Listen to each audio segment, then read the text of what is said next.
오늘 추천드릴 영화는 실화를 바탕으로 제작되어진 생텀이라는 영화입니다.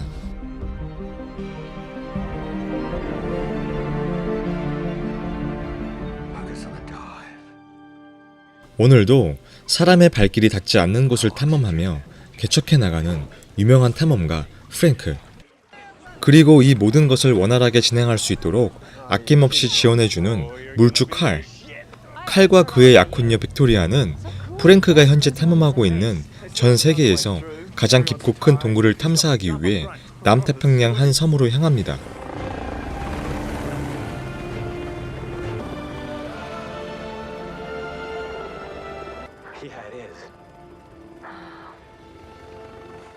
평소 모험을 좋아하던 칼과 빅토리아는 프랭크의 아들인 조슈의 안내를 받고 동굴로 다이빙을 해버리죠.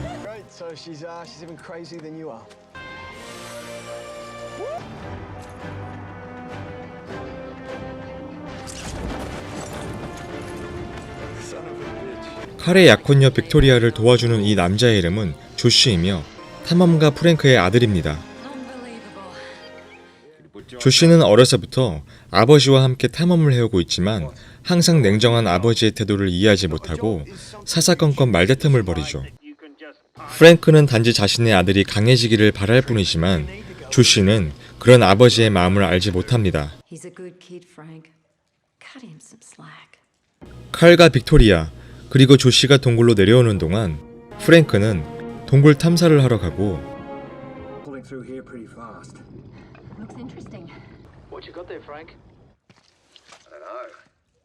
뜻밖의 미지의 장소를 발견하고 그곳에서 대자연의 아름다움을 만끽합니다. 하지만 미지의 장소를 발견한 기쁨도 잠시 동굴 탐사 중 동료의 산소호흡기에 문제가 생겨 익사하는 사고가 발생하죠.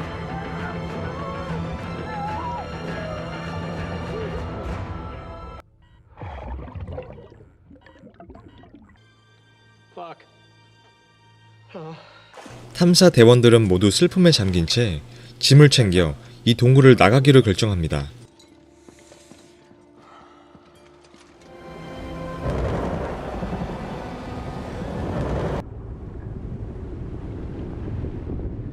하지만 갑자기 거대한 폭풍이 몰려와 동굴 입구엔 물이 들이닥치기 시작하고 더 이상 동굴 입구로 올라갈 수 없게 된 일행들은 로프를 이용해 탈출을 시도해보지만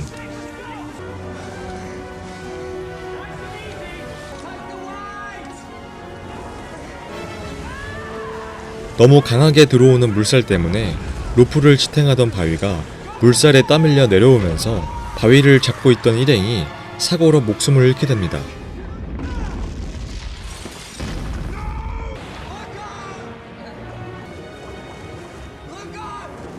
너무 강한 물살 때문에 입구로 나갈 수 없는 상황. 이들은 하는 수 없이 지옥의 경계선이라 불리우는 통로를 이용해 탈출을 시도하기로 하는데 일행들은 다시 베이스 캠프로 돌아와 중요한 물품들을 챙기고 유일하게 여성이었던 빅토리아는 잠수복이 없었기 때문에 설상가상으로 프랭크는 죽은 여성 동료의 잠수복을 빅토리아에게 주기로 하는데 이런 긴급한 상황 속에서 어떻게 대처해야 하는지 누구보다 더 잘 알고 있는 프랭크는 잠수복을 강력하게 권장하지만 빅토리아는 완강히 거절을 하고 맙니다. 어쩔 수 없이 중대 물품들을 챙긴 뒤 다른 루트를 통해 탈출을 시도합니다. 다른 사람들에 비해 잠수 경험이 별로 없던 빅토리아는 좁은 입구를 통과하던 중 몸이 끼고 맙니다.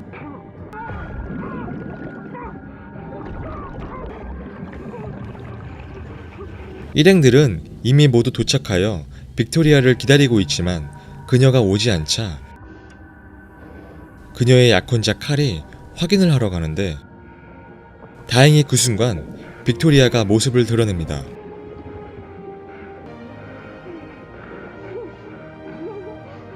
잠수복을 입지 않는 빅토리아는 동굴 하나를 통과하고 나서 저체온증에 걸리고 그들은 잠시 휴식을 취하는데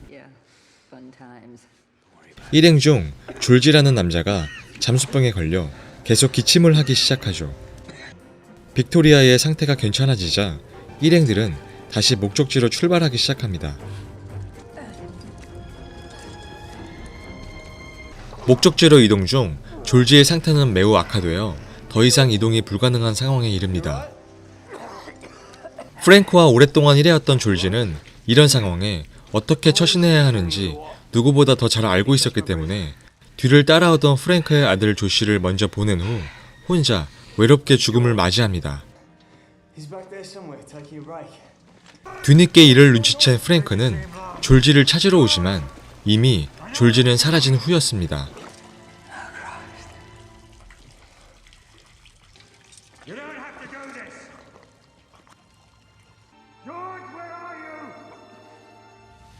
일행들은 계속해서 출구를 찾아서 이동하고 또 한 번의 큰 위기를 만나게 되는데 목적지를 가기 위해선 이 큰 물 웅덩이를 건너야 하는 상황.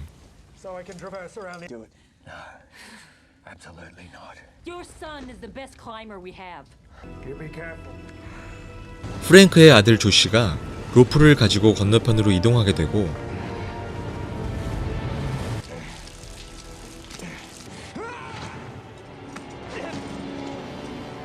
다행히 무사히 이동하는 데 성공합니다. 이들은 로프를 연결하고 한 사람씩 건너오기 시작하는데 저체온증으로 이미 컨디션이 좋지 않았던 빅토리아가 머리카락이 로프 체인에 걸리게 되면서 위기 상황을 맞습니다. 기다리라는 말을 무시한 채 빅토리아는 나이프로 자신의 머리카락을 자르다가 참변을 당하고 말죠.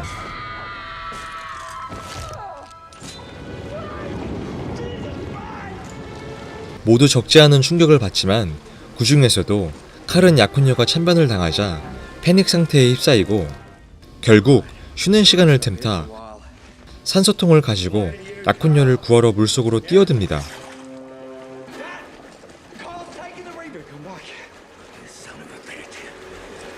프랭크는 칼의 뒤를 따라가 보지만 놓치고 맙니다.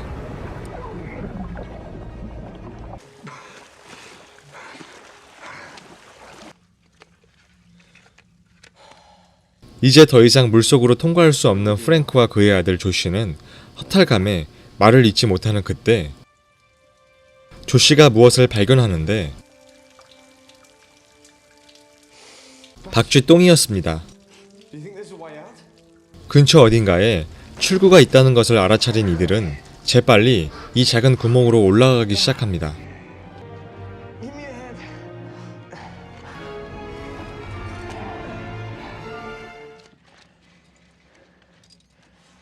하지만 얼마 지나지 않아 배터리가 없어 전조등이 꺼지고 맙니다. 가지고 있던 시계의 조명으로 한 발 한 발 내딛던 중 조금 휴식을 취하기로 하는데 그때 이들은 어둠 속 어디선가 들어오는 희미한 불빛을 보기 시작합니다. 그리고 드디어 모습을 드러낸 바깥 세상.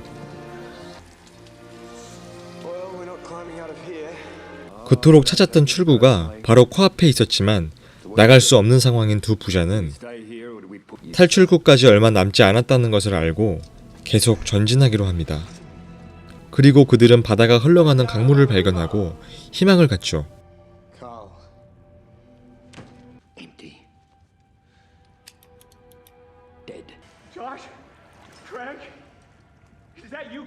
그런데 그때 산소통을 가지고 도망갔던 칼을 만나게 되고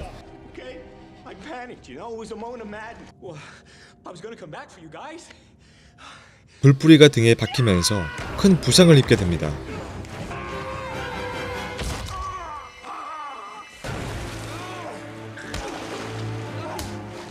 이대로 가다간 둘 다 죽을 것을 알고 있는 프랭크는 아들에게 자신이 죽을 수 있도록 도와달라며 부탁을 합니다. 그리고 조시는 어렵게 아버지의 부탁을 들어주며 그의 죽음을 바라보죠. 이제 혼자 남은 조시는 휴대용 산소통을 의지하며 얼마 남지 않은 출구를 향해 나아가는데